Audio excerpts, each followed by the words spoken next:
Vamos a empezar a grabar ahí. Ahí está. Bueno, mi nombre es Diego Nobile.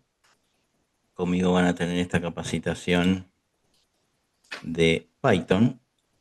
Python, vamos a decir desde cero, y eso tiene una connotación que ahora voy a explicar. Pero acá, ahí está.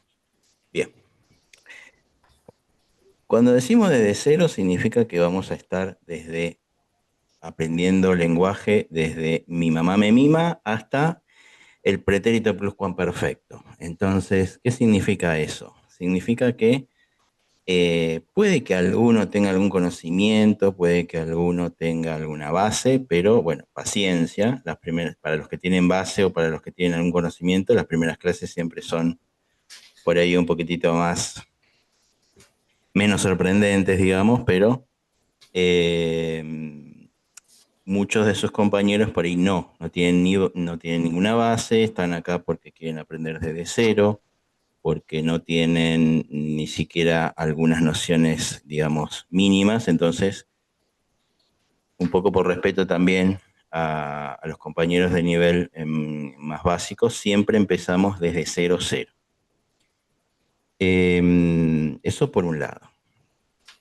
Eso significa también que hoy vamos a ver algunas cuestiones que son más introductorias, que tienen que ver un poco explicar lo que es el lenguaje, al detallar alguna cuestión por ahí, si se quiere, anecdótica o histórica, pero fundamentalmente también vamos a ver un poco la instalación y la diferenciación también sobre algunos conceptos en cuanto a lo que podríamos llamar lenguaje, lo que podríamos llamar intérprete, lo que podríamos llamar IDE, que son tres pasos de una, podríamos decir, de una evolución lógica, eh, que tiene que ver un poco con determinar qué elementos constituyen cada uno de los programas o cada una de las opciones que podemos llegar a tener.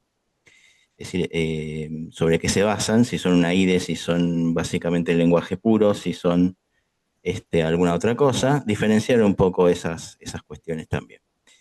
Y un poco también para que ustedes elijan por ahí la herramienta más adecuada. Aunque todos terminan eligiendo una en particular, con la que yo no estoy en desacuerdo en lo absoluto, básicamente porque es multiplataforma, porque todos los que tienen diferentes sistemas pueden acceder de la misma manera a ella, porque más o menos la interfaz es la misma en todos los sistemas. Hay gente que yo me voy a basar mucho, esa es una aclaración también, como verán ahí en pantalla, yo me voy a basar mucho en Linux, porque soy de los que piensan que se programa en Linux. En Windows hacen otras cosas, pero en Linux se programa bastante. Hay gente que podrá estar de acuerdo, hay gente que no. Hay gente en el medio, los de Mac, por ejemplo, están en el medio de esta discusión. Pero lo interesante es que para los que tienen Windows no es que quedan afuera porque se ponen una IDE, ahora vamos a explicar, como Visual Studio Code, por ejemplo, y ya están en carrera como todo el mundo. Entonces, vamos a explicar un poco hoy varios de esos elementos, pero seguramente, por una cuestión de homogeneidad, es decir, tratando de incluir a todo el mundo, seguramente utilizaremos alguna IDE como Visual Studio Code para que el que tiene Mac lo pueda usar, el que tiene Windows lo pueda usar, el que tiene Linux lo pueda usar. Bien, más que nada por eso. Pero obviamente vamos a introducir un poco al tema de dónde viene cada cuestión. Bueno, otras cuestiones más administrativas por ahí. Tienen un grupo de WhatsApp, que ahí en el chat les pasaron el link. Ese grupo de WhatsApp por el cual pueden hacer consultas, pueden incluso hablarse entre ustedes, preguntándose cosas. Hay gente que tiene más conocimientos que otras y pueden ayudar a los compañeros. Hay veces que yo también intervengo. Así que siempre ante las dudas, está bueno esos grupos como para poder consultar. A su vez también, porque a veces no siempre, a veces puede pasar que hay gente que dirá, no, no voy a hacer esta pregunta ni en clase ni en el grupo porque parecerá tonta. Bueno, no hay preguntas tontas, eso para empezar a hablar. Pero bueno, a veces ahí pasé mi mail, de nobilecarreralinux.com.ar, por si quieren hacerme alguna pregunta a mí concretamente, y no hacerla delante de los compañeros por ahí, que a veces alguno tiene cierto prurito con ese tipo de cosas. Después, otra cuestión, también administrativa o técnica, si se quiere. Generalmente yo los micrófonos los suelo mutear, para que no se arme un murmullo de varios, son varios, como estoy viendo ahí, para que no se arme un murmullo de todos los sonidos juntos y por ahí entorpezca un poco el sonido que se tiene que escuchar en general. Pero no están bloqueados, están muteados, pero no están bloqueados. Eso significa que en cuanto quieran hacer una pregunta o o quieran hacer algún comentario, simplemente lo activan y listo, no están bloqueados. Así que después sí, si salvo que tengan un sonido muy de fondo, muy limpio, puro y cristalino, normalmente sí, mutenlos de vuelta. Si no, también pueden hacer preguntas por este chat. Generalmente, yo no soy muy fundamentalista en cuanto a que si me quieren hacer una pregunta de algo que vimos hace 20 clases atrás, yo no tengo ningún problema en contestarla. Siempre estamos para eso. Sí, eh, si van a hacer alguna pregunta muy de avanzada, de programación, del lenguaje de programación en general, salvo que sea algo que pueda llegar a ser muy corto, muy breve o simple, sí háganlas en los chats, pero eh, traten de hacer preguntas que por ahí no mareen a sus compañeros que por ahí están un poco más atrasados en ese sentido. Y si no, háganlas por correo, no hay problema. Así que hay un link ahí y ahí no hay problema, ahí yo contesto directamente. A ver, lo voy a replicar esto acá otra vez. Ahí volví a mandar el mensaje que mandó Francisco del link del grupo de WhatsApp. Ahí está, no de nada, ahí está el link para unirse. Bueno, entonces, si son muy de avanzada, pregúntenmelo a mí por correo, no hay problema. Yo después contesto, no hay drama. Salvo que, bueno, si es una pregunta que más o menos está en tema y que puede enriquecer más o menos lo que estamos viendo en ese momento o puede ayudar a comprender mejor algunas cuestiones, bienvenida sea, como siempre. Bueno, eso más que nada porque esto es como muy, a ver, Puede ser que no se vea la imagen. en realidad hay una consola, a ver, un momento, debería verse una línea acá, ¿se ve? Yo estoy subrayando algo ahora. Sí, se ve. Sí, Sí, sí, se ve. sí se Lo que ve, pasa es que sí, veo sí todo se. negro. No, sí, porque es una consola. Ahora lo solucionamos. Ahora nos metemos adentro de. No, perdón. Eh, Está bien, sí es así. sí. Bueno, entonces, volviendo al punto. En ese grupo, bueno. Ah, eso también iba a decir. Sí, que las clases quedan grabadas. Las clases que vemos quedan grabadas. O sea, porque hay gente que hace estos cursos asincrónicamente también. Así que sí, quedan grabadas. Em, Tema ejercicios y todo eso, hoy no, obviamente, porque es la primera clase, pero después vamos a. Las clases son los martes y los jueves, básicamente. Siempre en este horario.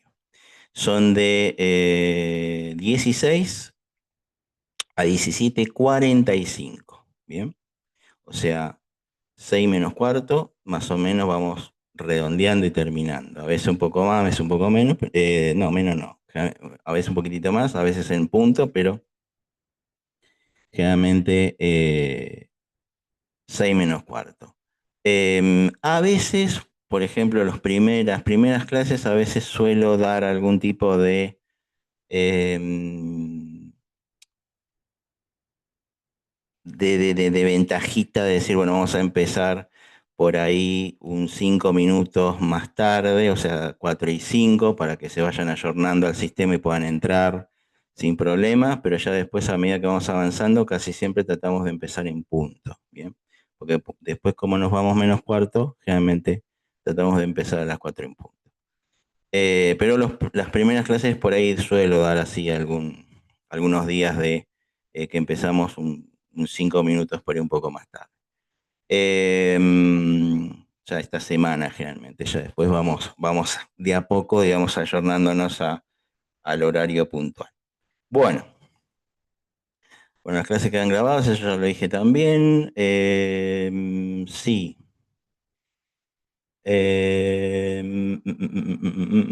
Sí, hay un grupo para avisos. Después, en ese, a ver, solamente puede por acá, no puedo para nosotros. Bueno, yo después voy a pedir que abran uno para. Después generalmente se abre uno para hablar entre ustedes. Generalmente, sí, a ver, denme un segundo.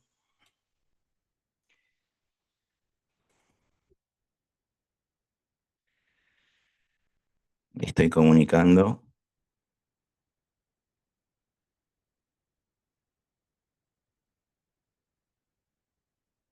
Siempre hay uno para avisos solamente, para los links de las clases y lo importante para que no se mezcle con los comentarios.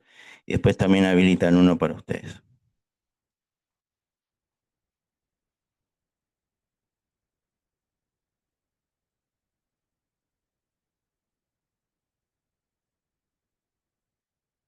Ok. Bueno, ¿va a haber alguna aula vital para acceder a las clases o la información? Sí, ustedes tienen que tener una plataforma con un usuario y contraseña. Si no lo tienen, comuníquense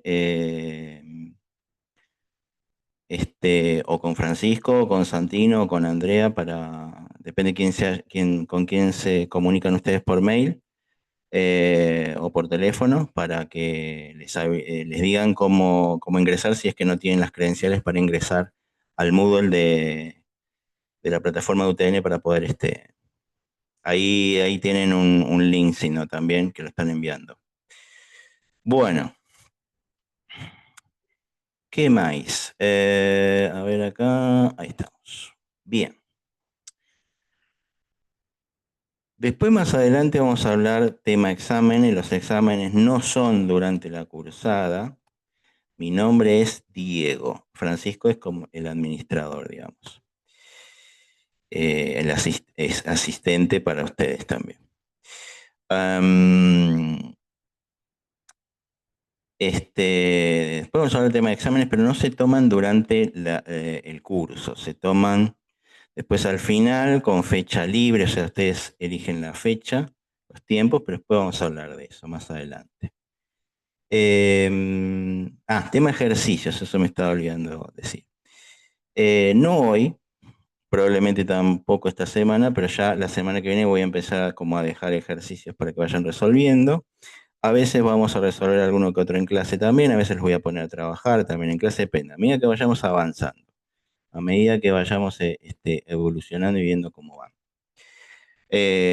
Por ahora, digamos que como esto es inicial, vamos a empezar nosotros a plantear algunas cosas primero. Bueno, creo que dije todo. ¿Alguna duda? Si no, escríbamela ahí. Si no, bueno, saben que cuando quieran. Hay un sistema de asistencias, es necesario que hagan aprendida. Bien. No, no hay un sistema de asistencias, porque se puede hacer asincrónico también. No hay cámara encendida. Voy a explicar por qué. O mejor dicho, el que quiera poner cámara, pone cámara. El que no, no. Voy a explicar por qué. Porque a veces puede pasar que yo incluso estoy viendo que muchos vienen de diferentes lugares del país. A veces, cuando se trata de este tipo de plataformas especialmente, a veces incluso también puede llegar a haber problemas por estos lados. Cuando se trata de este tipo de plataformas, muchas veces tener encendida la cámara y a su vez la internet estable parece que fuera un desafío enorme, porque bueno, la internet en general, en líneas generales en todo el país tiene diferentes tipos de calidades. Entonces, lamentablemente no siempre el servicio es el mejor en todos lados. Entonces, tratamos de que no se queden afuera, porque si nos ponemos rígidos en cuanto a, sí, tienen que tener la cámara encendida, muchas veces encienden la cámara y empiezan los problemas de que ven la imagen con problemas, o sea, o el sonido. Generalmente el sonido a veces se entrecorta o se pone robótico, eh, o a veces se congela mi imagen, depende. Entonces, y a veces cuando apagan la cámara, eso se soluciona porque, bueno, consumen menos ancho de banda y entonces se estabiliza un poco más la cuestión. Así que no exigimos cámaras por ese tema fundamentalmente. El que quiera lo puede poner, el que no hay problema. Hay gente que le gusta, digamos, tener cámara encendida, le parece más práctico, hay otros que por ahí no hay problema con ese sentido. Mismo para no discriminar a nadie, para no dejar a nadie afuera, para que todos puedan de alguna manera, sin ningún tipo de inconvenientes, conectarse a este Zoom. Sí, el link de Zoom va a ser siempre el mismo o se envía de modo semanal, el Zoom es siempre el mismo. ¿Tá? O sea que si hoy ya pudieron entrar, tengan ese link agendado en alguna parte porque siempre va a ser el mismo. ¿Tá? Así que bueno. Bien, creo que estamos. ¿Alguna más? Si no, más o menos. Igual, esto no es calle ahora, hable ahora o calle para siempre. Cuando tengan algún tipo de tema, también lo pueden preguntar en cualquier momento, no hay problema. Bueno, muy bien. Primero vamos a... Ah, en la plataforma también, además de la clase, van a tener casi siempre algún material de lectura, porque obviamente no siempre se puede seguir eh, la clase de corrido o a veces no siempre se tiene tiempo de mirar la clase que se vio. Y como esto muchas veces es progresivo y secuencial, casi como la programación, podríamos decir, en donde hoy vemos una cosa que por ahí nos va a servir para eh, complementar lo que se va a ver después, va a enriquecer por ahí lo que se ve más tarde o va a ser necesario para comprender lo que viene más adelante. Entonces, generalmente también tienen una guía de lo que se ve en las clases como para que también la puedan seguir. Muchas veces esa guía incluye temas que se van a ver en clase posterior, así que también les puede venir bien para eso, para estar más o menos en sintonía sobre lo que vamos a ver. Bueno, hoy más que nada va a ser una clase más bien introductoria. No nos vamos a meter tanto con la programación en sí, sino con todos los pormenores que tienen que ver a la previa a eso. A ver,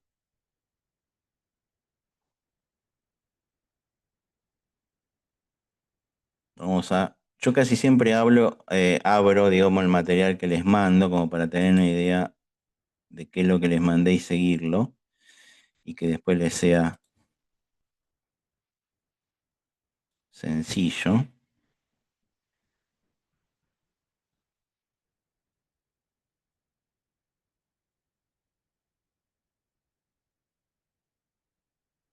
Bueno,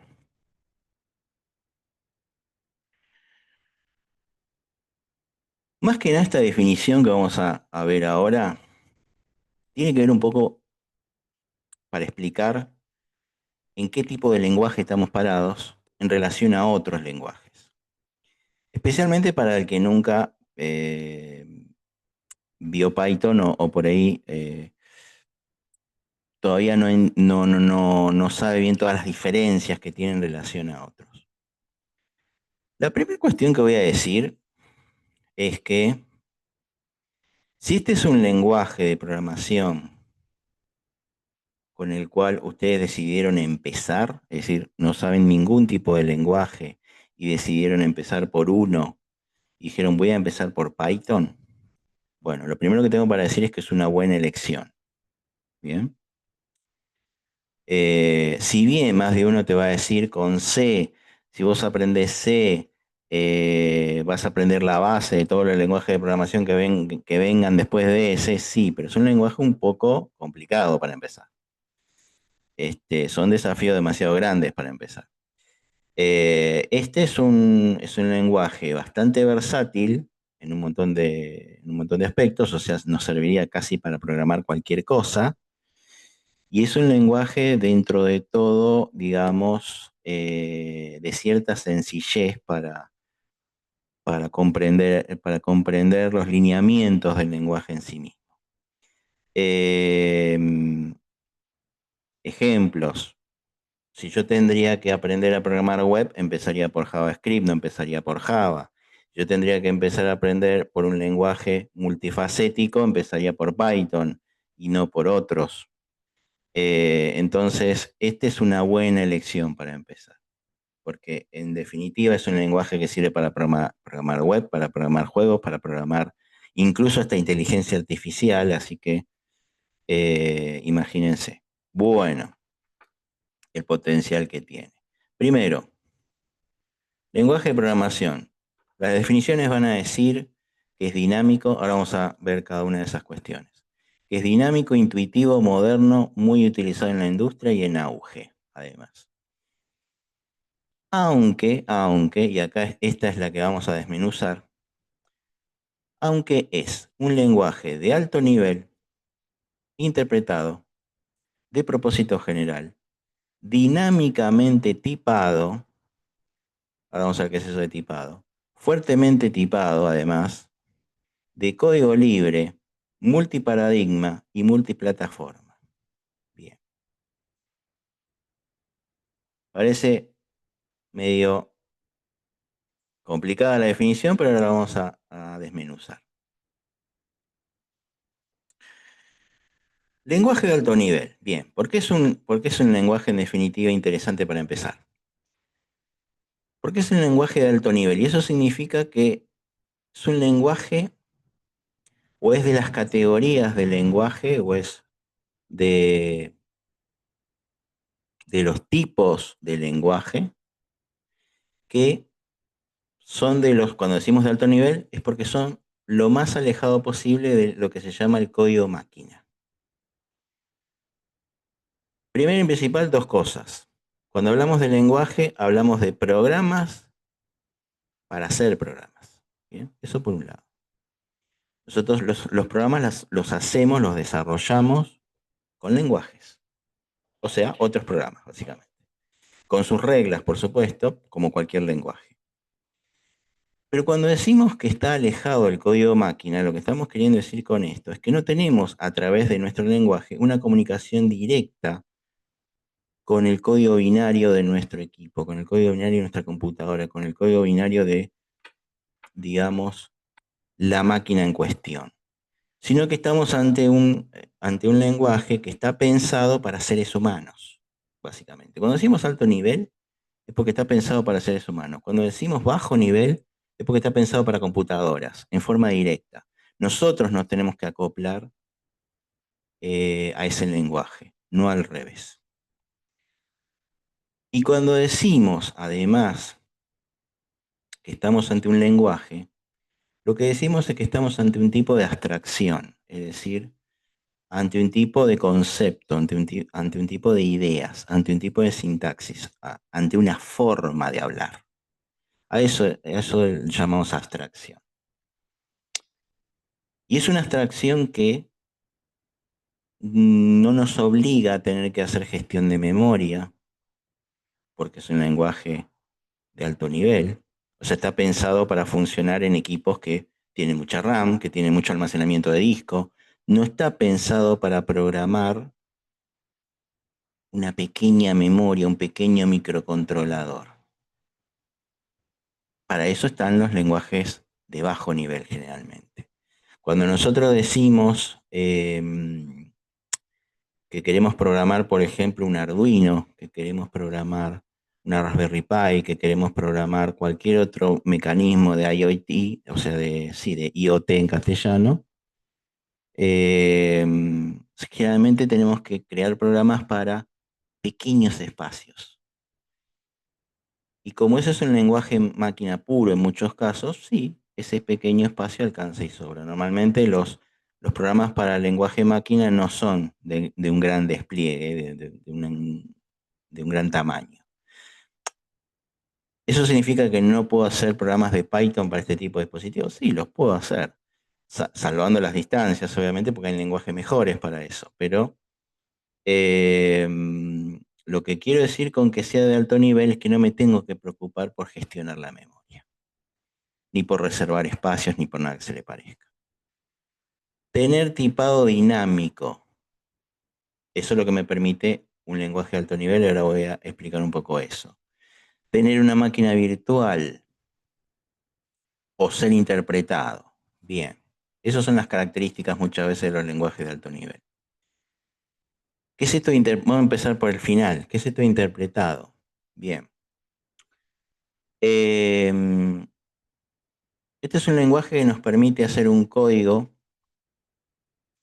sin tener que compilarlo. O sea, específicamente para cada sistema. O sea, yo me tengo que preocupar por en el sistema en el que voy a trabajar de instalar, digamos, el intérprete correspondiente. Que por supuesto en los lenguajes de estas características siempre hay un intérprete para cada sistema. Y puedo ejecutar mismo en tiempo real o interactivamente, por decirlo de alguna manera, ese código. No necesito de alguna manera crear una compilación con eso previa a ante, digamos, o antes de la ejecución, digamos. O sea que necesito un intérprete, necesito simplemente un programa que pueda interpretar el lenguaje que estoy escribiendo y ejecutarlo. Punto. Por eso es que este tipo de programas es muy popular con el uso de IDEs, porque yo puedo de alguna manera escribir mi código y con un simple play ver si funciona o no. Bien. Antes incluso de crear algún tipo de ejecutable que pueda ser transportado, que pueda ser distribuido a cualquier equipo. De propósito general, bien, significa que lo puedo utilizar en diferentes áreas de la informática. Como bien dijimos, desarrollo web, programas de escritorio, ciencia de datos, ciberseguridad. Hay programas que están hechos para el mundo de la seguridad que son hechos en Python. Desarrollo de videojuegos, bueno, y así hasta incluso llegar a la inteligencia artificial. Multiparadigma, bien. Significa que yo puedo utilizar diferentes tipos de paradigmas de programación con Python. La imperativa, o sea, la que es más que nada con una estructura secuencial. La que está orientada a objetos, inclusive la famosa programación orientada a objetos, donde yo creo clases. O sea, ese modelo también puede ser utilizado en Python. No todos los lenguajes de programación pueden ser utilizados con todos los modelos. La programación funcional, o sea, la que utiliza ciertas funciones matemáticas complejas o las llamadas funciones lambda también pueden ser utilizadas en Python. Más adelante veremos qué es todo eso.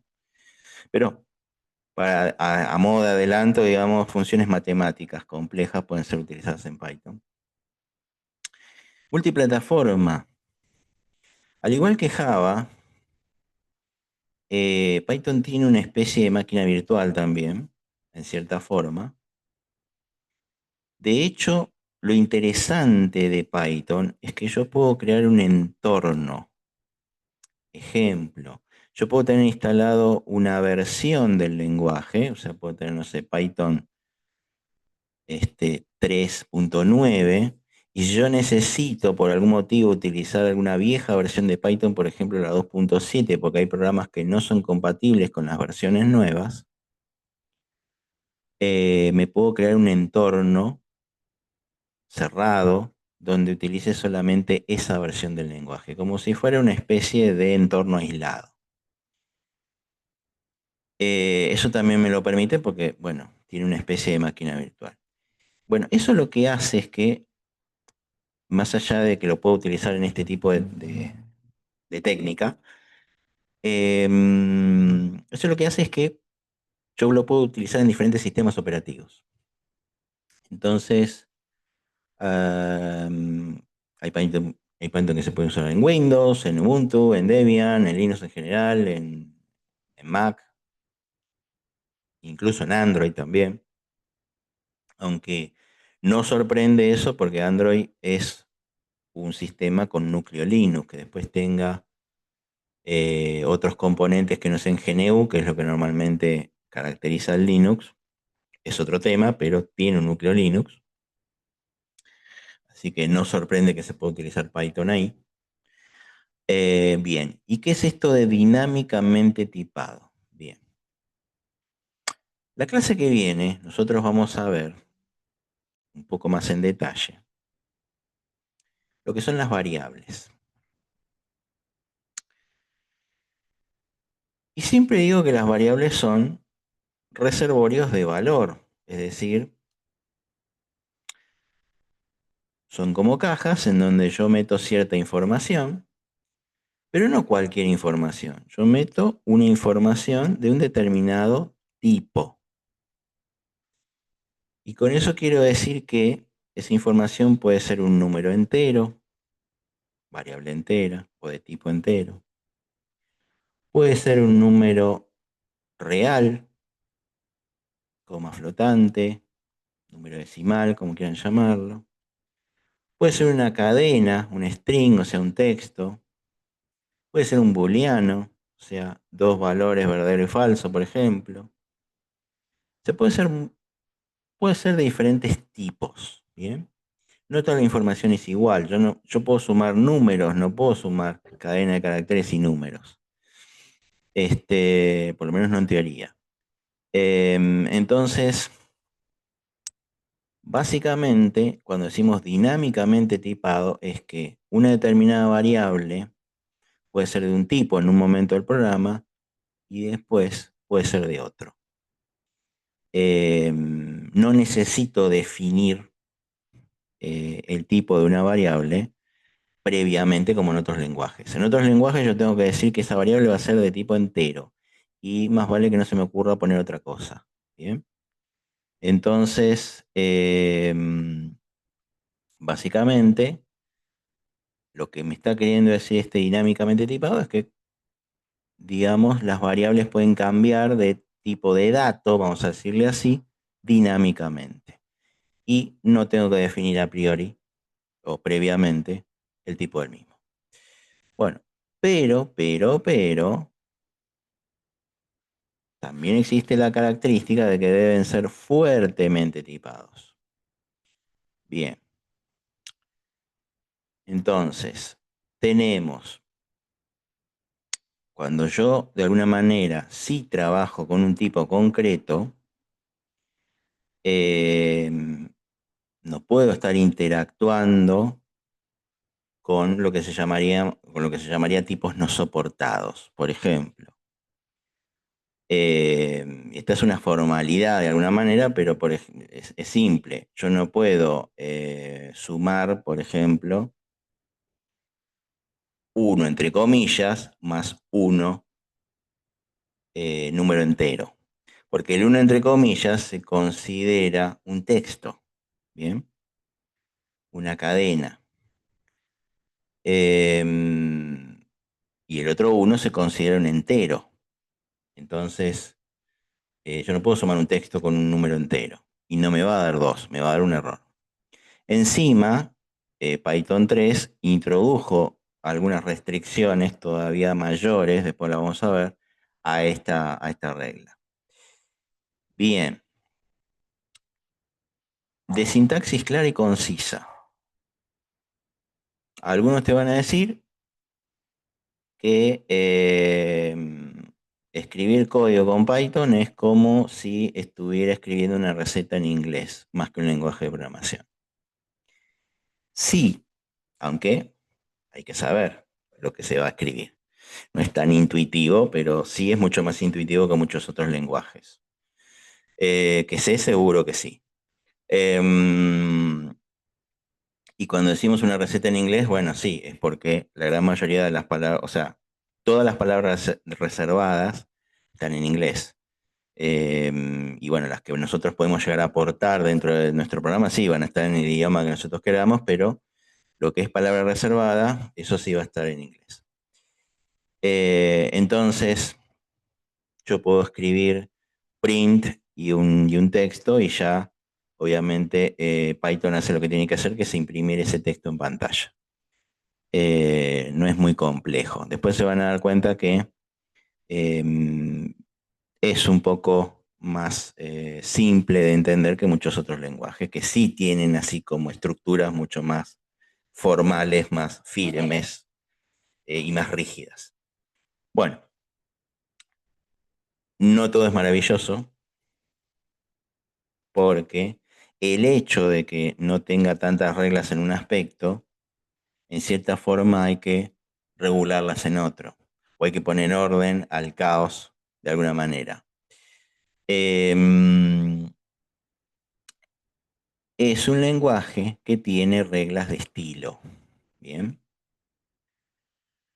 Esas reglas de estilo se llaman PEP. Básicamente, decir que un lenguaje tiene reglas de estilo significa que tengo ciertas reglas a la hora de escribir el lenguaje. Y no hablamos de sintaxis solamente, hablamos en realidad, por ejemplo, de espacios. Es decir, cuántos espacios tiene que tener determinadas líneas, si se puede usar tabulaciones, si no se puede usar tabulaciones, si para escribir una variable puedo empezar con una mayúscula o con otro símbolo o con un número, si para ponerle cierto nombre a las cosas, por ejemplo a las clases, tengo que usar alguna regla en particular. De eso hablamos, de qué estilo en cuanto a la escritura tiene que tener el lenguaje básicamente. Y sí, eso está regulado, tiene reglas de estilo marcadas, así como las páginas HTML tienen reglas concretas de cómo escribir de alguna manera lo que se va a ver en pantalla, acá también hay reglas de estilo. Básicamente para que el código, digamos, sea ordenado también, teniendo en cuenta que por ahí no hay otros órdenes concretos en otro tipo de situaciones. Pero después, eso, voy a sugerir algunas cuestiones con respecto a eso. Hoy no los voy a marear con ese tema porque es un poco denso. Em, igualmente, y esto también hay que aclararlo, se supone que este tipo de reglas de estilo, me tendría que preocupar si programara en un programa que simplemente sea un editor de texto, bien, convencional. Es decir, hay gente que hace programas con V, que es un editor de texto. Hay gente que incluso usa algunos editores de texto, como el Notepad Plus, por ejemplo, es como usar un blog de notas, pero por ahí con un poco más de colores, un poco más de formatos, pero no deja de ser una hoja en blanco. Bueno, si uno decide programar de esa manera, que es un poco primitiva, pero es válida, se puede, y sí, ahí sí se tiene que preocupar por dejar los espacios correctos, por procurar que las reglas de estilo se cumplan. Ahora, si yo voy a usar cosas como una IDE,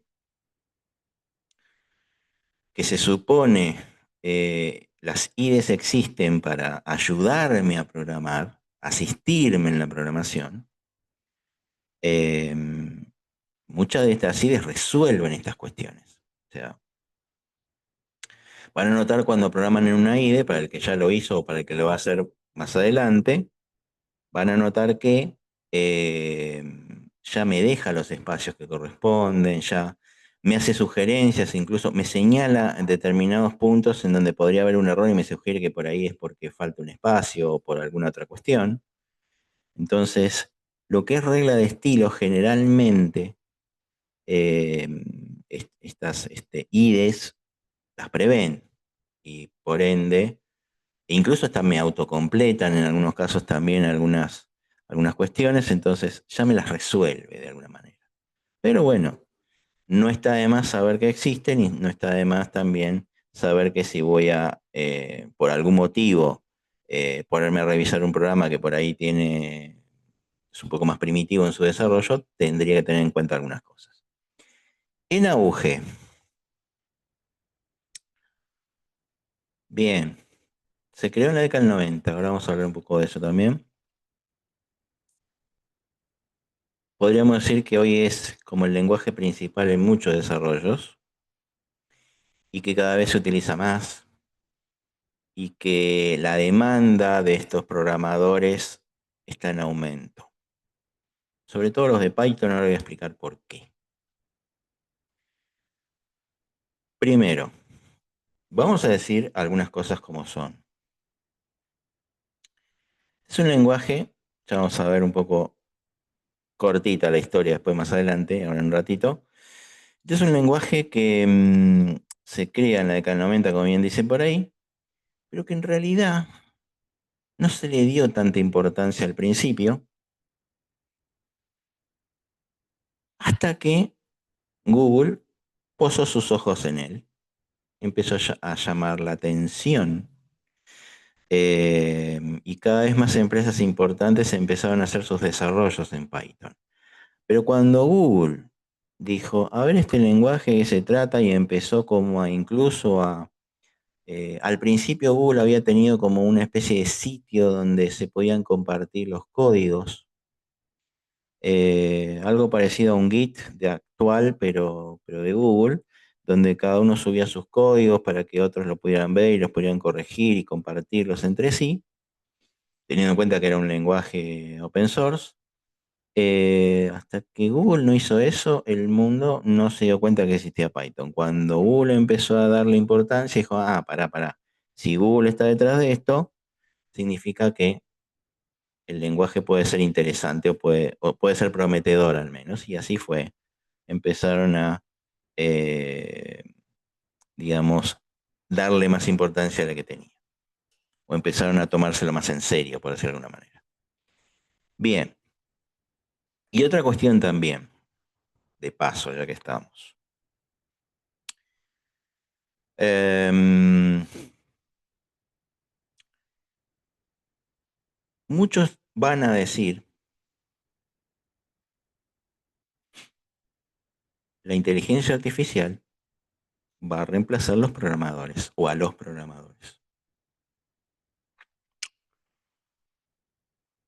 Y de hecho ya se lo decía, incluso hay varias conferencias subidas por ahí en sus canales de reproducción de videos habitual, sus canales de streaming habitual, YouTube a la cabeza.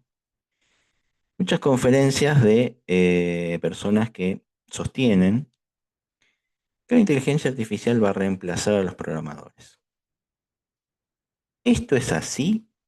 Bueno, esto es así muy relativamente, voy a explicar por qué.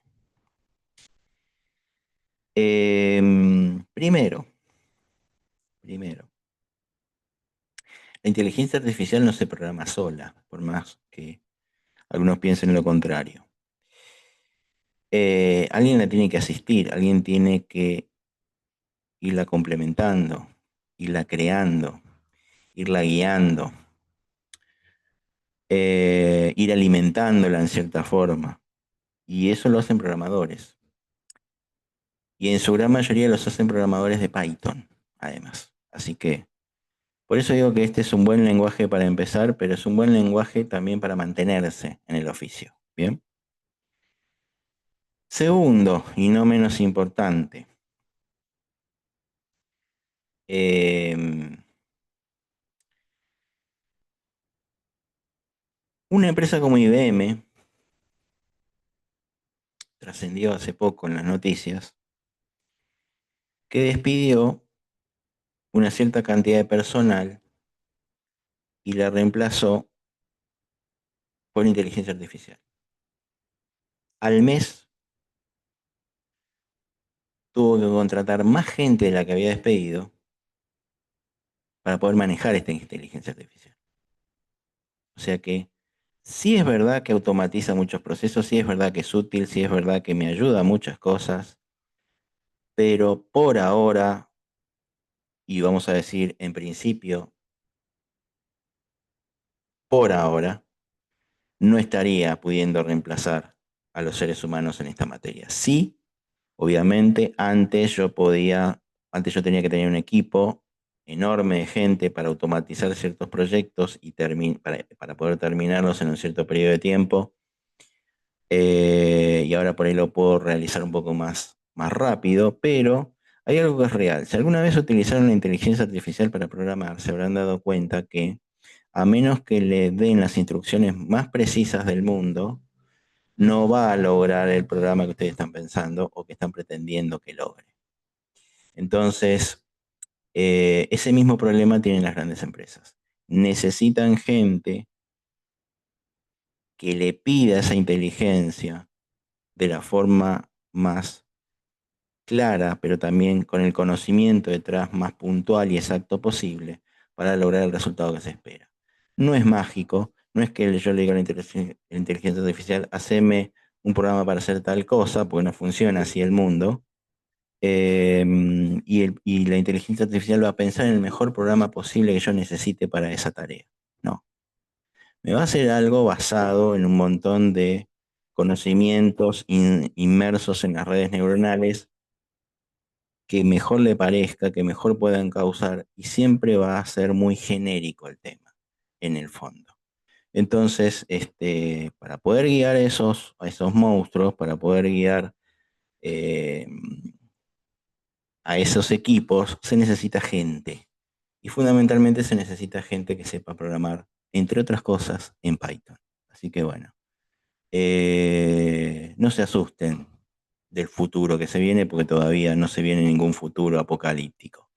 Bueno, por ahí en otras cosas, pero en esto no. Bueno, seguimos. Por eso lo traje a colación de lo del auge, porque el auge sigue vigente. Em, y eso de que la demanda de programadores cualificados está en aumento todavía sigue siendo cierto, así que no es no es un texto de un viejo libro, ¿tá? De prototipado rápido, bien. Sí, permite crear programas rápidamente, después vamos a ver por qué. Y obviamente eso significa menos costos de producción.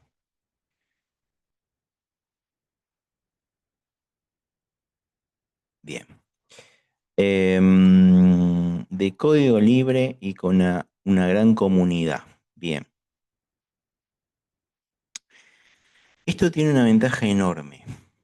Esto tiene una ventaja enorme. Cuando nosotros decimos código libre, decimos algo muy sencillo. Para el que no está familiarizado con el mundo Linux, para el que está familiarizado sabe de lo que vamos a hablar, pero el que no está familiarizado, hay una característica que tiene Linux que no la tienen otros sistemas, o por lo menos la mayoría no lo tiene, que es libre significa que yo tengo acceso, o que es público, el código fuente con el cual se hizo un programa o un sistema operativo completo. Salvo honrosas excepciones, salvo que ese sistema tenga algún componente no libre, pero el 90% del sistema lo es. Y en los programas que son de código abierto o libre, también se les dice, open source, ese código es accesible, ¿bien? O sea, lo puedo conseguir.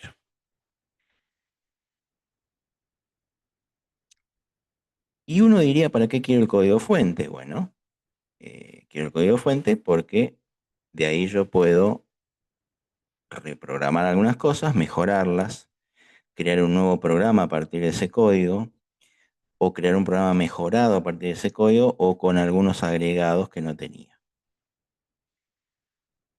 Pero acá estamos hablando de que el lenguaje mismo de programación es de código libre, lo cual es un escalón todavía mayor.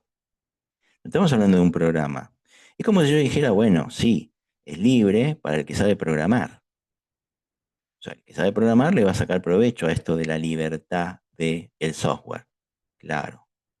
Pero ahora estamos hablando de que el lenguaje es libre.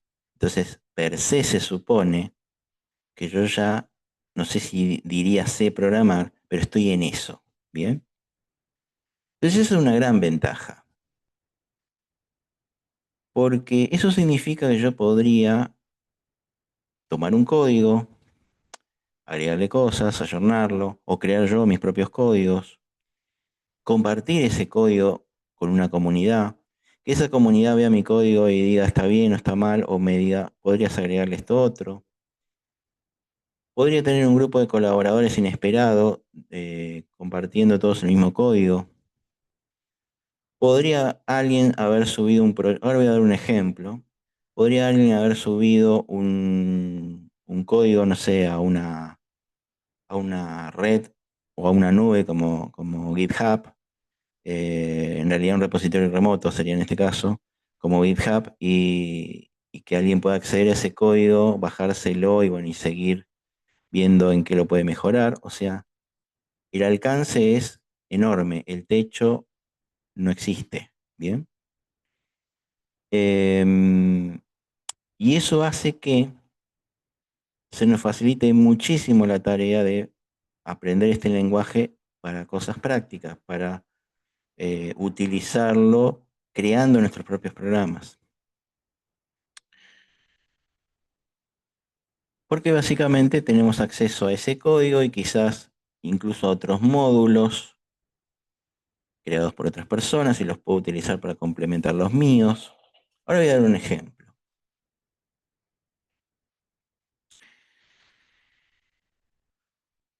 En el, en el año 2007, em,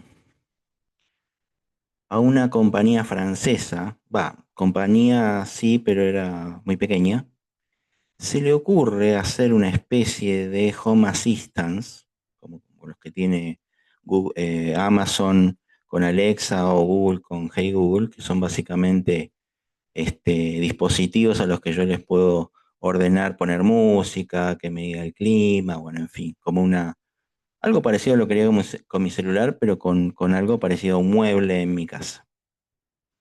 Bueno, a una empresa francesa se le ocurre darle un poco más de onda a esto y crear algo llamado TuxDroid. El TuxDroid es una especie de pingüino,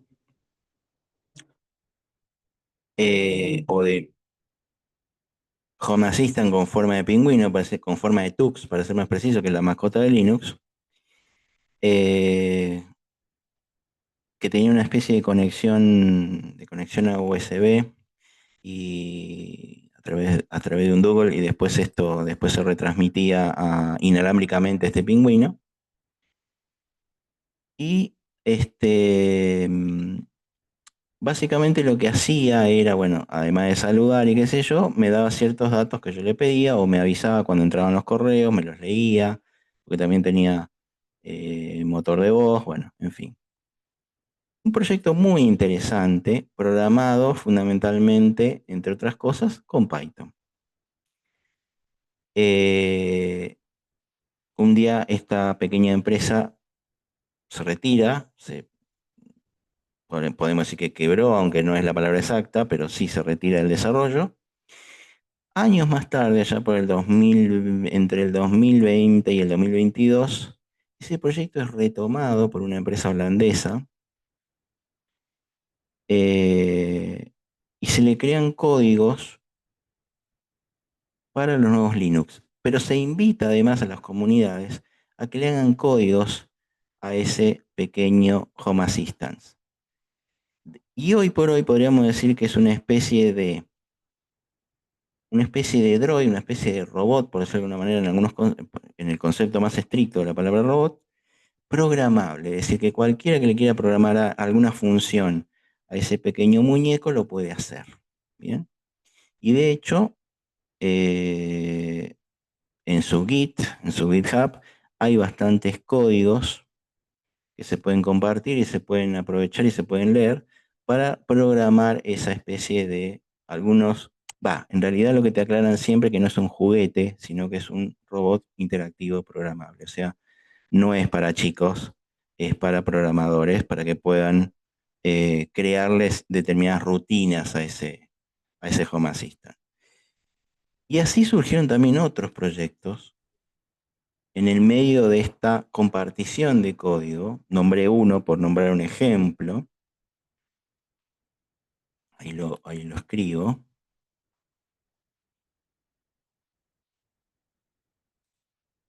ahí está, ahí lo pasé por chat. TuckDroid sería. Em, Hoy por hoy está a cargo de un equipo holandés, chiquito, pero... em, y básicamente hay muchos otros proyectos que fueron surgiendo a lo largo del tiempo. Google desarrolló varias cosas en Python. Hoy por hoy, digamos, muchos de los programas recontra conocidos, especialmente los de redes sociales, están hechos en Python. Y es un lenguaje que ha crecido enormemente hasta el día de hoy, incluso llegando hasta la inteligencia artificial, vuelvo a repetir. Bueno, o sea que esto que es de código libre y con una gran comunidad significa que es un lenguaje que se ayorna permanentemente, que es un lenguaje que produce códigos vistos por muchos en muchos lugares del mundo y que en definitiva pueden compartir sus conocimientos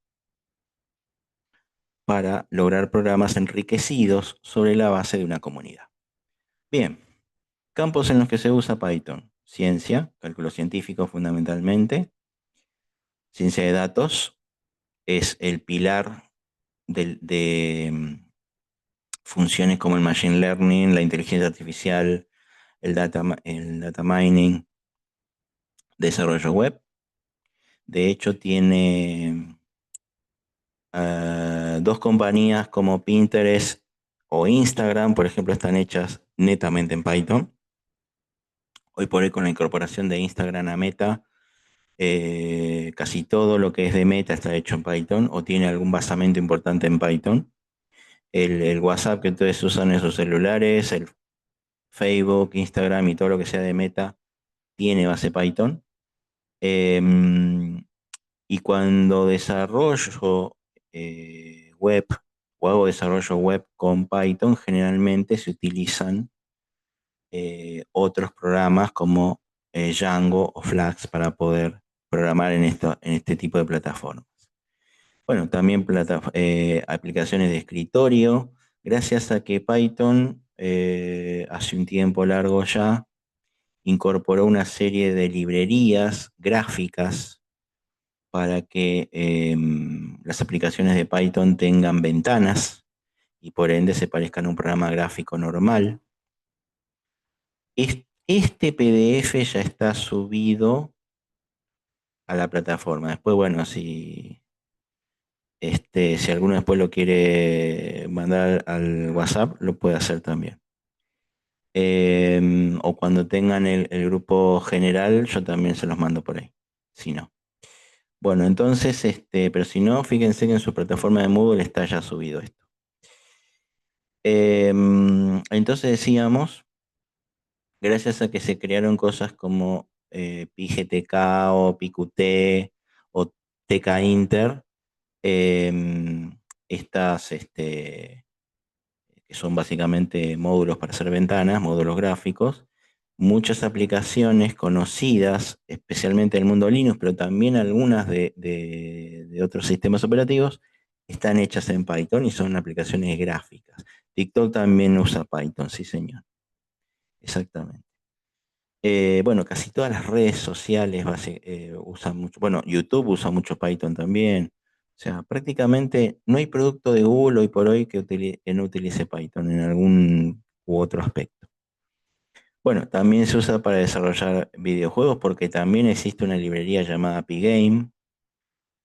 Bueno, y en ciberseguridad, muchas aplicaciones que son para scrapping, para análisis de programas, para análisis de malware, también son en Python, aunque en ciberseguridad también se le está dando mucha importancia a otro lenguaje llamado Ruby.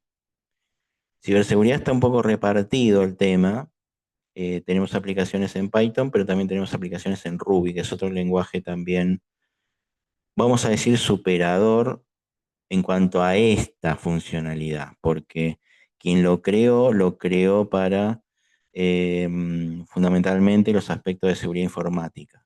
La gran mayoría de los programas de Ruby son de seguridad informática. Bueno, también se usa en el campo de las finanzas, en las criptomonedas, en el trading, en el análisis de datos financieros, por ejemplo. Y desde ya, que junto con Bash,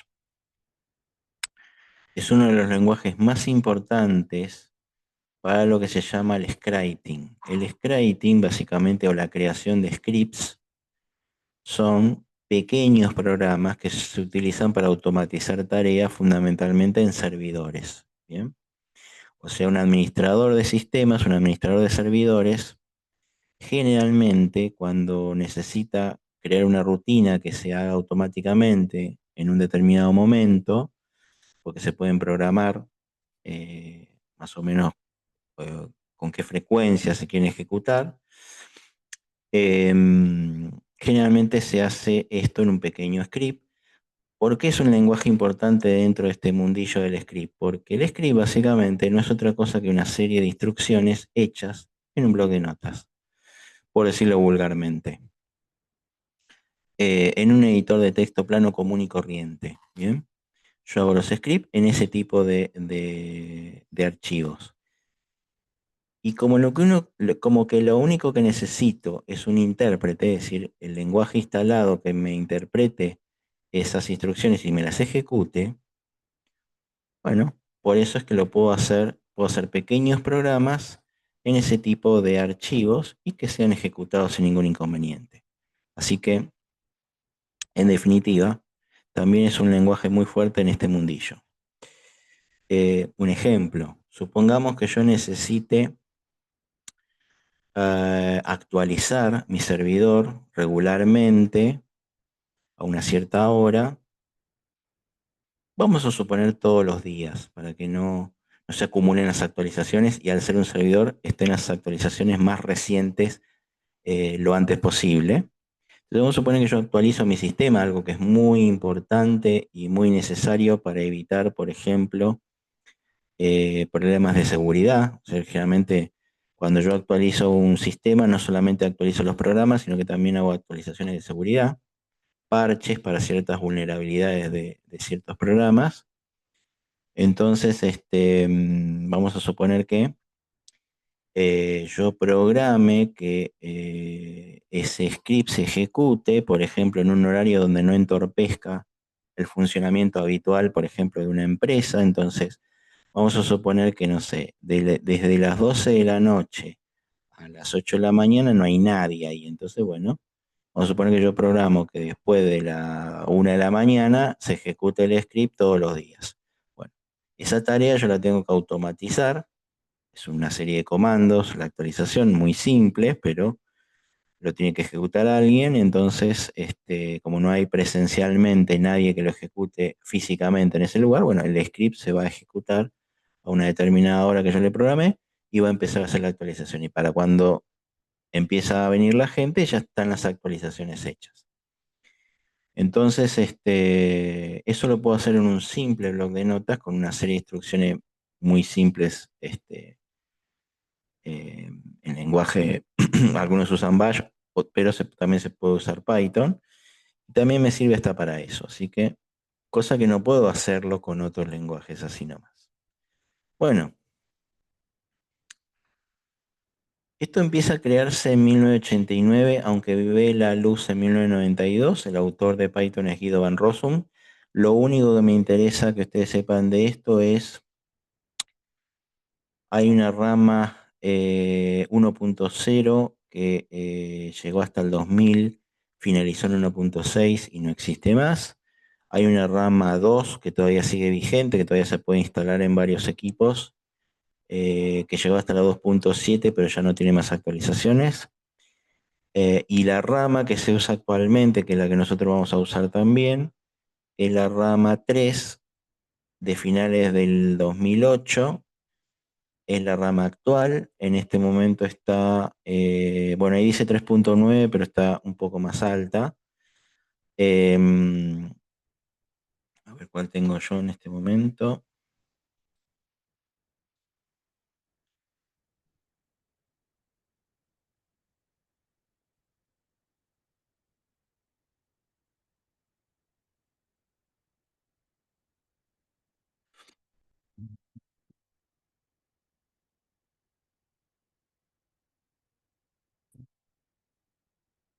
Tres diez, perfecto.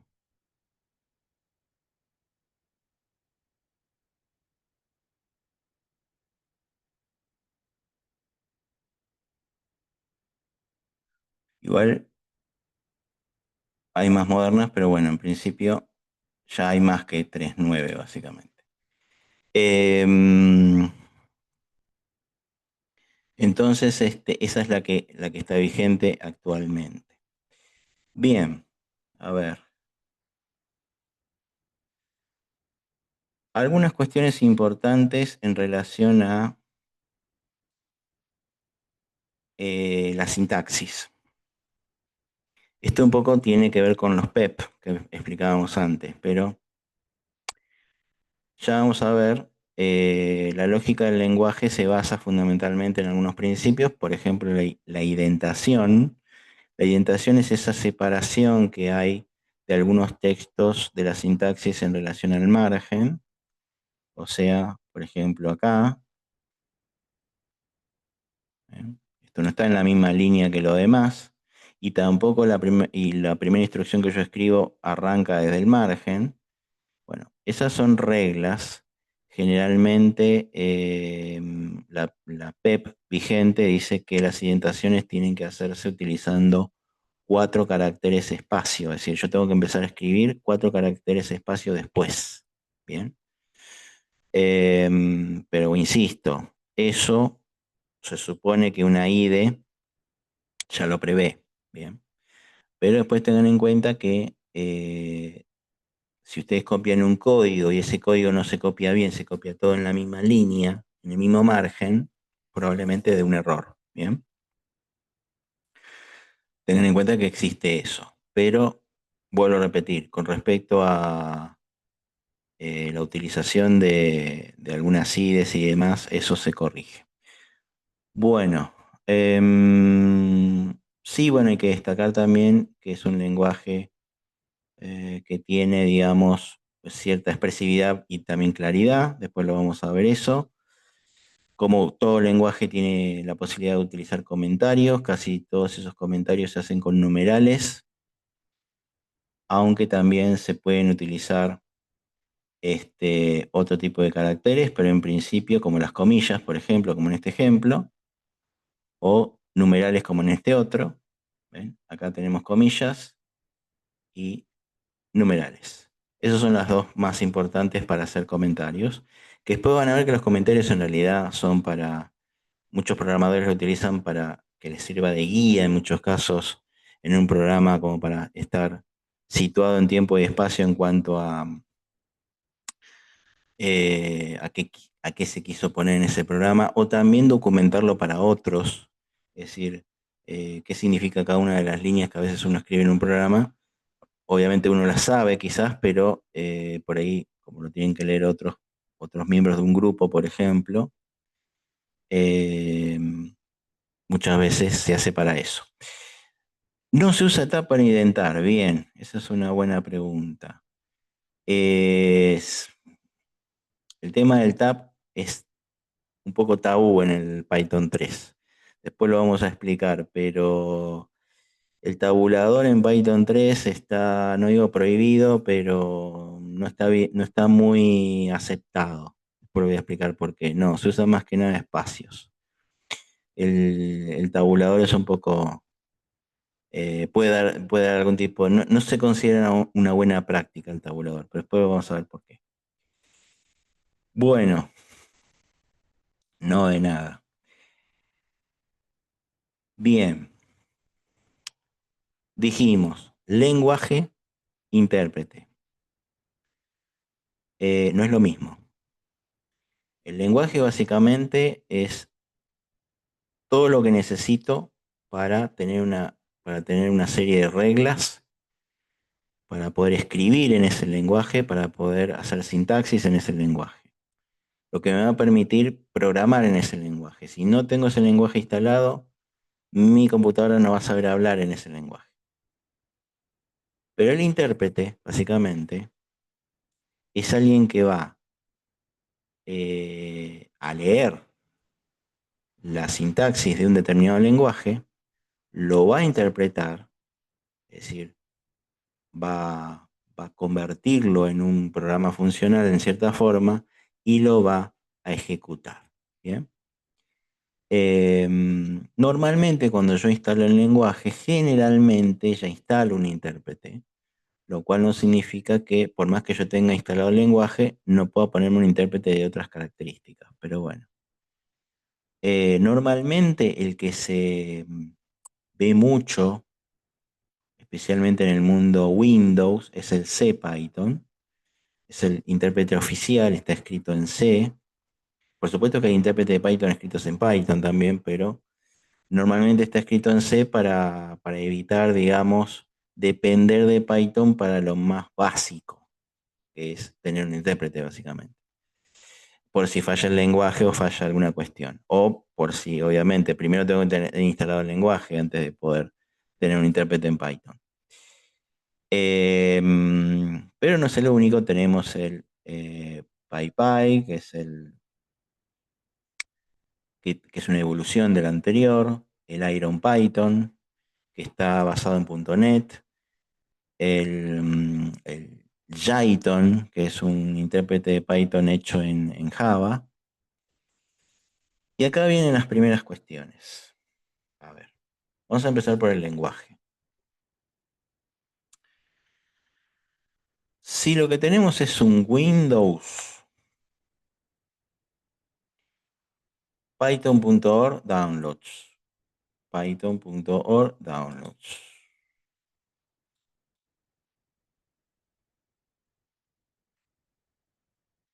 Y con eso,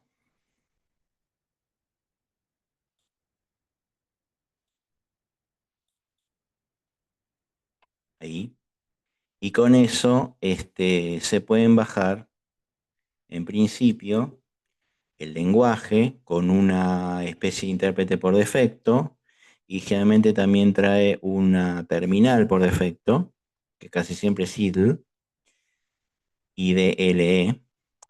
em,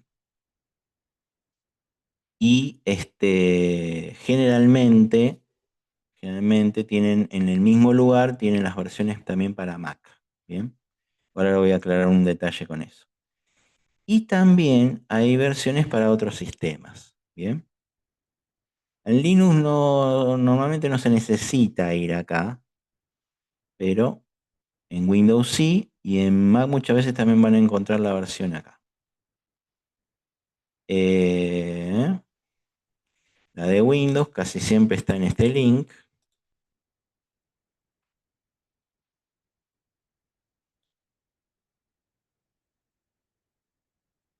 Ahí. Y la instalación en lo que respecta a Windows, van a tener, vamos a agrandar un poco esto.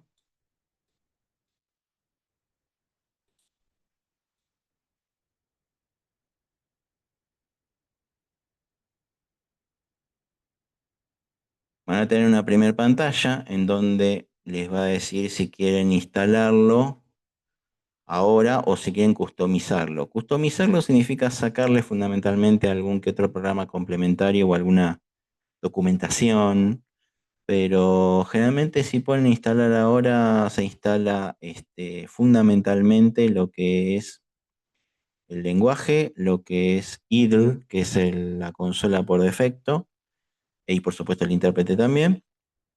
Se instala también pip, que después vamos a ver que ese es un mecanismo para poder conseguir librerías para Python, em, que en Windows es más útil que en Linux, porque en Linux muchas de esas librerías ya vienen en los repositorios de la distribución de Linux que tengan, pero en Windows no es tan fácil de conseguir ese tipo de librerías por otro lado, entonces pip es un aliado bastante interesante para conseguir ese tipo de cosas.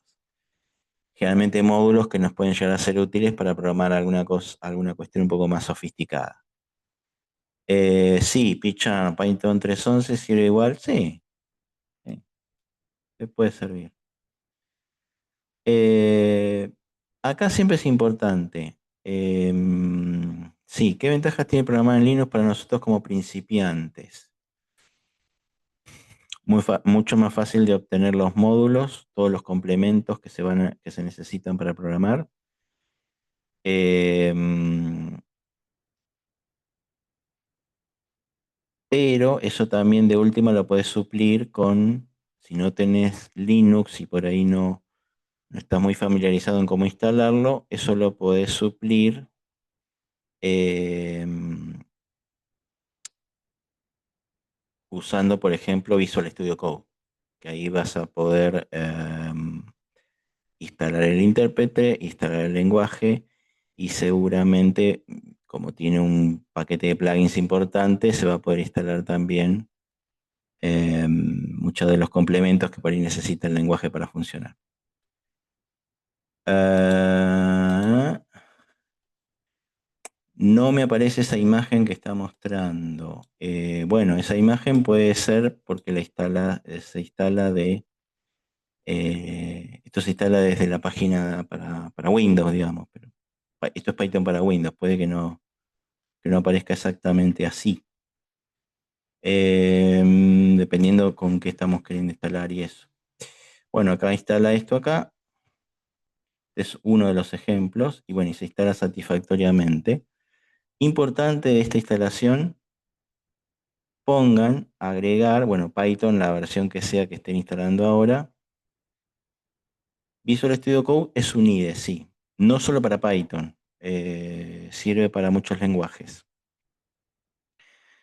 Tiene un paquete de plugins bastante importante, mismo también aplica para el que tenga otros sistemas. Si bien se llama Visual Studio Code, sí, 3.3 está bien. Em, si bien se llama Visual Studio Code y es un producto de Microsoft, existen versiones para Mac y para Linux también. Así que por eso digo que a veces cuando queremos unificar un poco los cursos que tienen diferentes tipos de sistemas operativos, generalmente usamos el Visual Studio Code para que todos tengan lo mismo. Bien.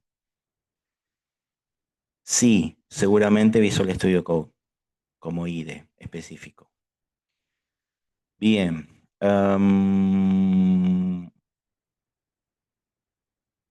Ok.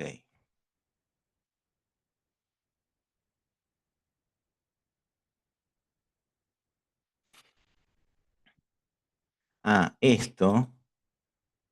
Sí, no siempre va a coincidir con lo que dice ahí, en cuanto a versión. Debe haber alguna más nueva ya. Seguramente la 3.13. Acá. Esto es importante. Agregar Python, el que sea, puede que se llame 3.13, puede que se llame de otra manera, a path. Path es una variable de entorno. em, Y es importante que esto esté tildado. Agregar Python a variable de entorno es decirle a Windows que va a utilizar una determinada versión del lenguaje Python. Y eso es importante, entre otras cosas, para que no haga crash, para que no se rompa muchos de los programas que ustedes van a desarrollar porque generalmente cuando ustedes desarrollan un programa en Python, busca módulos, busca librerías que normalmente deberían estar en una carpeta específica, y si no la encuentra, empiezan los problemas. Bueno, tildar esta parte de agregar Python a path significa, entre otras cosas, que yo incluya Python como una variable de entorno. Por lo tanto, el sistema va a encontrar todo lo que tenga que ver con Python en un lugar específico y no va a tener, digamos, problemas en encontrarlo, básicamente. Bueno,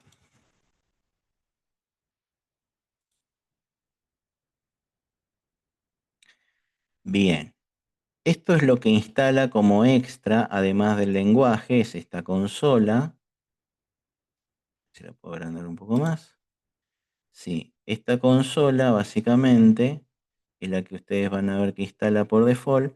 ¿Se puede programar acá? Sí, aunque esta consola es más útil para programar en forma interactiva más que en forma definitiva, pero sí. O sea, tengo una consola donde acá tengo el editor y acá tengo el ejecutor, básicamente, y acá tengo un debugueador, pero normalmente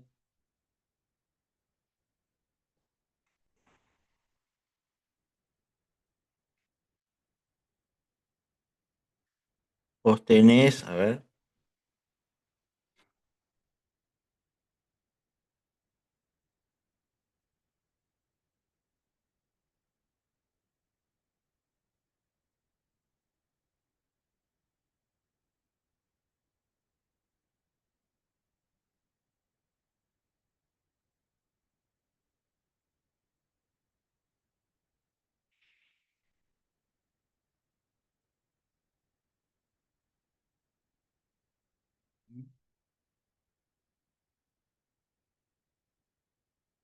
bien, vos tenés que tener, si sos usuario de Linux, estaba mirando una cosa ahí,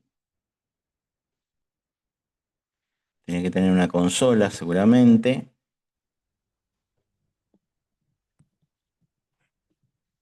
y en algunas distribuciones funciona poner solo Python, en otras no, porque Python así a secas está asociado con Python 2. Tenés que poner Python 3. Y acá, version. Yo, por ejemplo, tengo la 3.10.12. Ahí te va a decir qué versión de Python tenés. Atención también con este detalle. No todas las distribuciones de Linux tienen la última versión. Eso es porque tienen la última versión que soporta la distribución. Yo no aumentaría de versión, no es que voy a ganar demasiado poniendo una versión mucho más nueva, y la versión que está, que es la última del repositorio, seguramente va a ser la más estable. Bien, así que yo dejaría la que está. Sí puede pasar también que tengan una versión, una distribución que soporte la 2. 3.12.3, sí. Ubuntu, yo tengo un Ubuntu un poco más viejo en esta consola, pero sí, seguramente tendrás la 3.12. Está perfecta esa versión. Lo que nosotros vamos a hacer en este curso se cubre todo, más que nada. ¿Recomendás algún Linux para esto específicamente?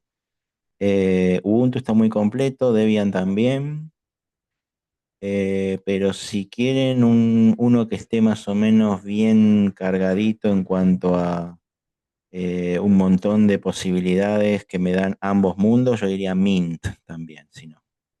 Mint es como un poco más interesante para programar con este tipo de módulos y demás. Pero si no, o sea, con cualquiera de esas tres van perfecto. Lo que pasa es que Debian por ahí va a tener una versión un poco más vieja, pero también va. O sea, Ubuntu, Mint o Debian. Con cualquiera de esas tres tienen que andar bien. Python 2 version. A veces algunas distribuciones tienen alguna versión 2. Ven, por ejemplo, yo no la tengo. Me dice que si la quiero instalar, que ponga sudo apt install Python 2. Normalmente les va a poner la 2.7, más de eso no hay.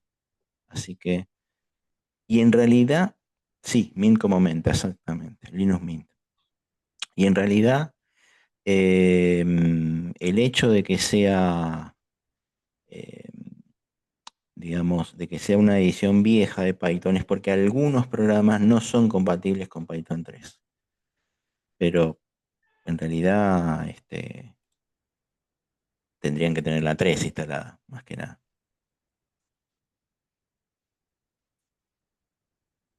Fíjate poner en el PySharp, o en el PySharp, también Python, espacio guión guión version. Te tendría que decir con ese comando mismo, en la consola de Python. Bueno, ¿con qué estaba? Acá. Y acá. Muy bien. Bueno, en Linux, simplemente, sí, si no, fíjate también en la terminal de Mac. Mac también tiene una terminal que es parecida. Eh, en Linux simplemente, a ver, lo voy a poner acá también. Primero se pone sudo apt update y después un comando parecido al que ven ahí, sudo apt install, pero Python 3. Bien. Ahora les digo cómo buscan el otro. Ven acá, sudo apt install Python 3, o si necesitan alguna versión en específico, Python 3 punto algo. Bien. Y en Mac se bajan la versión de Python de la página que dijimos recién. Y esto tiene un ejecutable.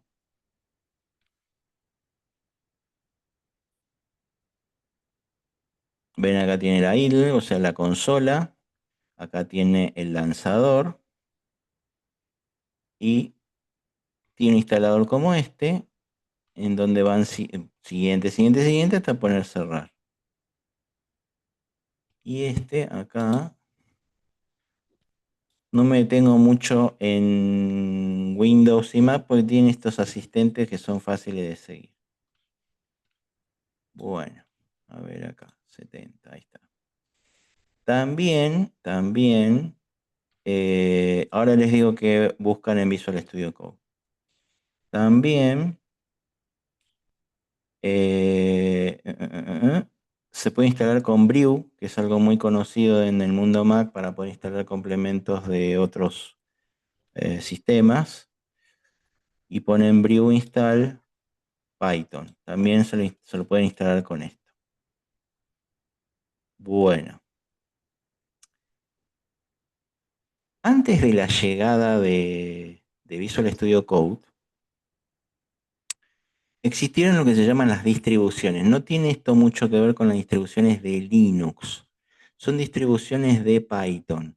¿Por qué distribuciones? Porque son paquetes de Python con un montón de programas, un montón de complementos y un montón de programas asociados que se pueden utilizar en conjunto. Em, Cuando después vino Visual Studio Code, un poco estas distribuciones quedaron un poco relegadas, o abandonadas. Pero tenemos Anaconda Python, Active Python y WinPython, que son las tres más conocidas, que básicamente son paquetes de Python con una serie de complementos. Y también tienen lo que se llama la REPL, que son las Read Evaluation Brain Loop, que son las em, consolas interactivas. La más conocida se llama idle y generalmente se instala junto con el lenguaje. O sea que generalmente van a tener algo como esto, donde simplemente lo van a activar, va a decir Python, va a decir la versión que tienen y acá pueden ejecutar los comandos. Insisto, esto es más que nada una shell interactiva, una consola interactiva para ir ejecutando programas y ver qué pasa. Bien. Después vamos a ver qué se hace en realidad con eso para que sea un programa terminado. Bueno, dentro de estas shells, vamos a decir, tenemos la Python clásica, tenemos la ePython, que se ve así, la VPython, que se ve así, la PTPython, que se ve así. Cada una en sí es, no digo que es más de lo mismo, pero se parecen en bastantes cuestiones. O sea que tienen además diferentes consolas. Esto es para el que le guste interactuar con la consola o programar en caliente con la consola. Pero también existen las IDEs, es decir, los editores para programar en Python. Bien, bueno, ahí me nombraron PyCharm. PyCharm es o PyCharm es una IDE básicamente que es hecha por JetBrains. Una es open source, y la otra no, pero la que es open source está bastante bien también. La PyDev IDE, la Wing, pero la que vamos a usar nosotros, Visual Studio Code. Con esta nos vamos a meter un poco de lleno. Igual los que usan PyCharm también está bien. Y sí, en realidad es tomar el código o los códigos que nosotros vamos a ir viendo en clase e ir acoplándolo a la idea que tengan. Pero para el que no tiene una y quiera bajarse y no sabe cuál bajarse, bueno, bájese esta, que es la que más o menos vamos a ir usando. Bueno, ya que estamos, yo voy a hacer lo propio acá. A ver.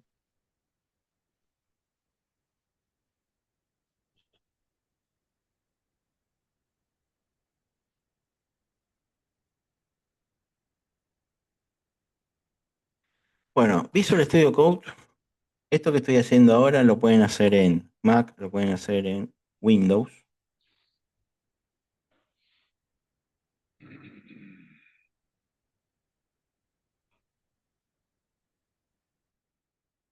Y bien,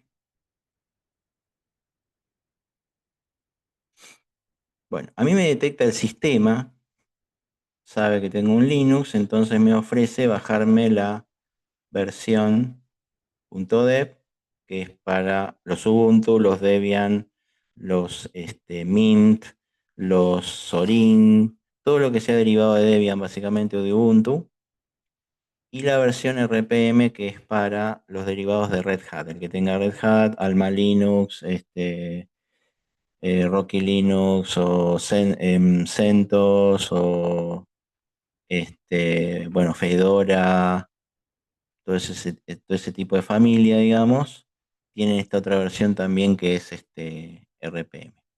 Y si no, acá se van a Download y tienen la versión para Windows, que es un .exe, que tiene las dos versiones, la que es x64 y la que es ARM, que ahora hay algunos Windows también con microprocesadores ARM. Después tienen bueno, Debian Ubuntu o la RPM, Red Hat, Fedora SUSE. O si no, tienen diferentes variantes. Por ejemplo, TarGZ, que es un código fuente. Snap, que es un poco universal para cualquier Linux. Y tenemos versiones también que son de terminal. Lo mismo para Windows también. Pero la de terminal, eh, si van a usar una IDE, es preferible que usen la gráfica, que es más práctica. Y después tienen para Mac, ¿bien? Mac, recuerden, tiene históricamente, en los últimos tiempos, ha tenido dos chips, fundamentalmente, el Mac Intel, que son procesadores de Intel, y el nuevo Silicon de Apple, que son los M, para Mac más nuevas. Bueno, tienen de las dos clases, así que pueden bajar el que se adapte o el que sea compatible con el sistema que tengan. Bueno, yo debería bajar en principio este. Ustedes pueden bajar el que corresponda.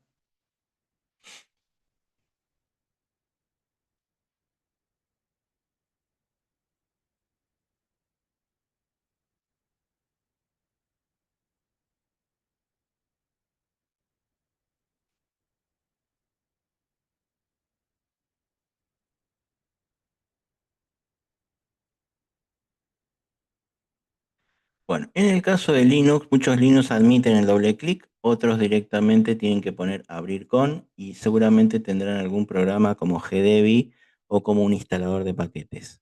Generalmente el primero es más factible que lo tengan si tienen un Linux gráfico. Yo voy a poner, bueno, voy a poner este.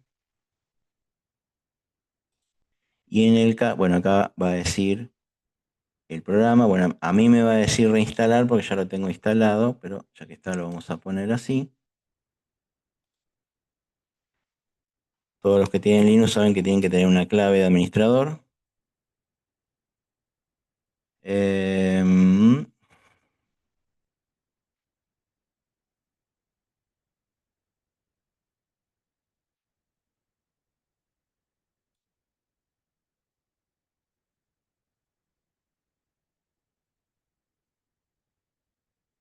bien.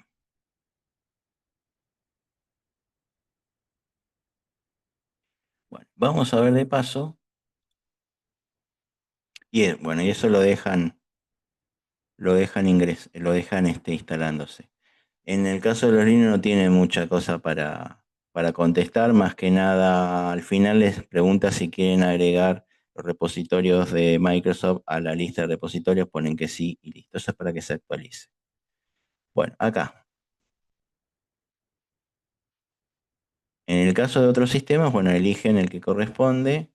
Y en el caso de los Windows, es este asistente siguiente. Y después van a tener el programita acá. Bien. Bueno, a ver, vamos a finalizar. Ahí estamos. Bueno, vamos a ver qué nos instaló. La instalación no es muy compleja. Lo que sí van a tener que tener en cuenta después es otra cosa.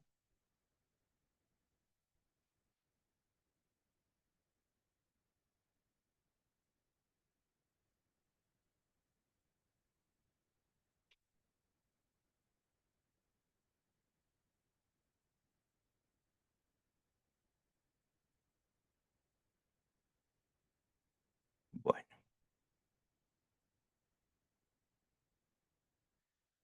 por lo visto lo tengo conectado a un... Generalmente se les va a abrir esta ventana. Bien. Esta ventana que tiene una serie de comandos o accesos directos. Pero lo importante acá es, y con esto terminamos por hoy, lo importante es que acá ustedes tienen que tener una consola con la cual trabajar, que en lo posible sea de Python, si no, no va a hacer nada. Y como seguramente no la van a tener, lo que tienen que hacer es, a ver acá, ir a Extensions, vamos a abrir acá, y tienen que buscar antes que nada el lenguaje.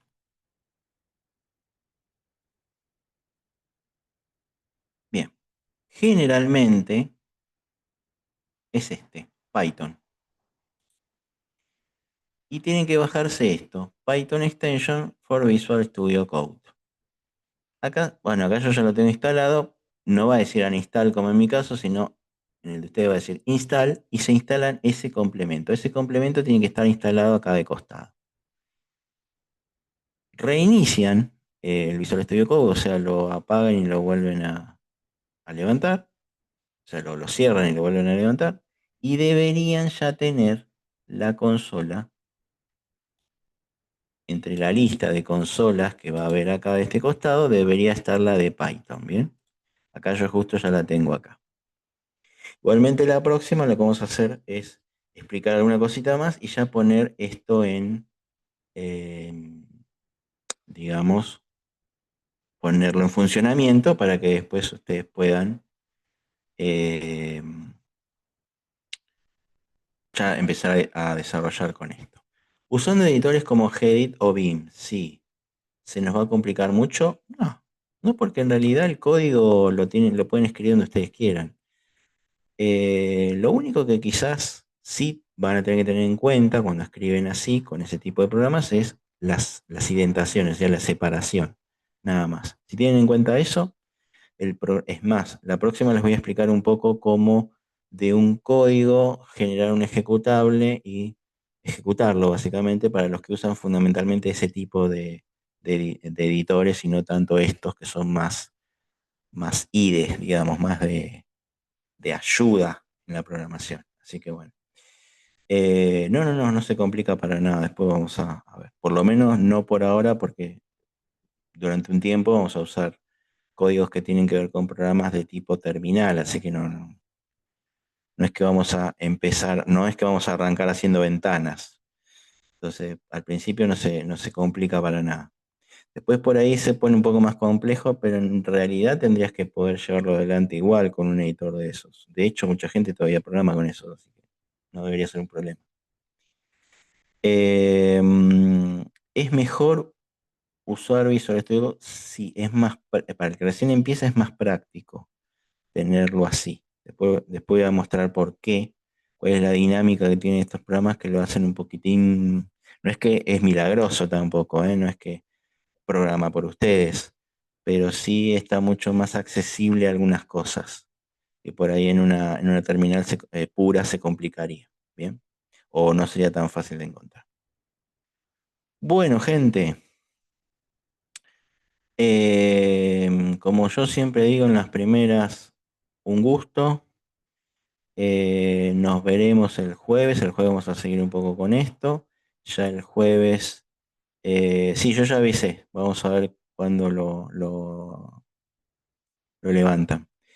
Em, el jueves vamos ya a poner esto en marcha y vamos a, ¿cómo es? A decir algunas cositas más. Así que bueno, nos vemos, gente. Buena semana para todos. Hasta la próxima. La Chao. próxima, chao, Hasta luego, chao. profe. Chau, chau. Gracias. Chao, gracias. Buena semana para todos. Chao, gracias. Chao, hasta luego.